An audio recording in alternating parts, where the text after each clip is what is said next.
Karena saya dicintai Tuhan.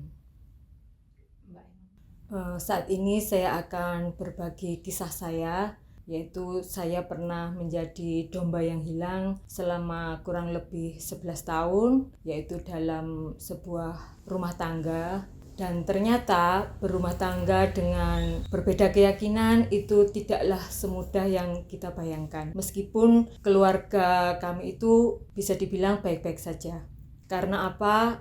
Anak-anak tidak mendapatkan pendidikan agama yang baik karena ayahnya sebenarnya juga bukan seorang yang taat beribadah. Dan juga saya kadang itu suka uring-uringan, apalagi kalau anak-anak disuruh mengaji, kebetulan itu mengajinya itu di luar, dan saya kadang itu disuruh nganter, itu rasanya agak dongkol atau ada perasaan bagaimana gitu. Terlebih lagi ketika terima rapot, itu dari sekian banyak mata pelajaran yang didapat di sekolah, nilainya yang paling jelek itu mesti pelajaran agama. Dulu kalau hari Sabtu biasanya anak saya itu saya titipkan di rumah mbahnya dengan maksud supaya kalau hari Minggu itu bisa diajak ke gereja sama mbahnya, dan tentu saja ini tanpa sepengetahuan ayahnya. Dan biasanya kalau Minggu pagi itu ayahnya mesti ngajak menjemput anaknya, soalnya ayahnya kan tahu juga sudah dipeseni jangan sampai anak ini diajak ke gereja, misalnya kan tahu kalau Minggu mesti jadwalnya ibadah. Tapi saya juga tidak kekurangan akal, biasanya itu saya ulur-ulur waktu biar pas ke rumah mbahnya itu pas jam ibadah selesai. Jadi saya sibuk cuci-cuci, kadang bersih-bersih rumah atau pekerjaan rumah yang lain lah. Yang penting kira-kira sampai di rumah mbahnya itu kira-kira jam 8. Kan ibadahnya selesai jam 8. Jadi itu juga mbahnya saya kabari, kalau saya mau berangkat itu mesti saya kabari, saya OTW, berarti mbahnya harus sudah ada di rumah. Kadang kerinduan saya untuk bisa kembali ke gereja itu sangat besar. Kadang ada perasaan menyesal atau bagaimana ya. Jadi kadang untuk ke gereja itu kayak sesuatu yang mustahil. Kadang saya juga sembunyi-sembunyi juga sih kalau ke gereja. Biasanya saya pernah ikut itu Natal. Nah, Natal kebetulan di gereja itu kan sore. Jadi saya kadang alasan ikut ke rumah saudara padahal saya ikut ke gereja. Dan HP mesti saya matikan supaya suami saya enggak bisa menghubungi saya. Jadi ayahnya anak-anak enggak tahu kalau saya sebetulnya juga ikut beribadah. Nah, setiap malam saya selalu berdoa sama Tuhan supaya saya diberi kesempatan untuk kembali ke gereja.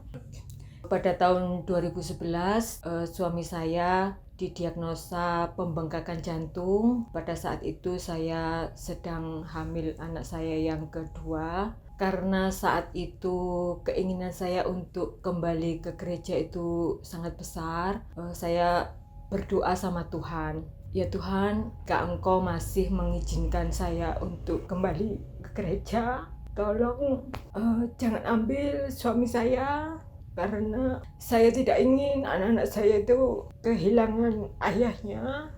Dan saya juga pernah berpikiran buruk, mungkin lebih baik bercerai saja daripada berpisah oleh kematian. Karena saya berpikir kalau bercerai itu anak-anak masih bisa melihat ayahnya, masih bisa merasakan kasih sayang ayahnya. Tapi kalau ayahnya meninggal, otomatis anak-anak tidak akan pernah bisa melihat ayahnya lagi.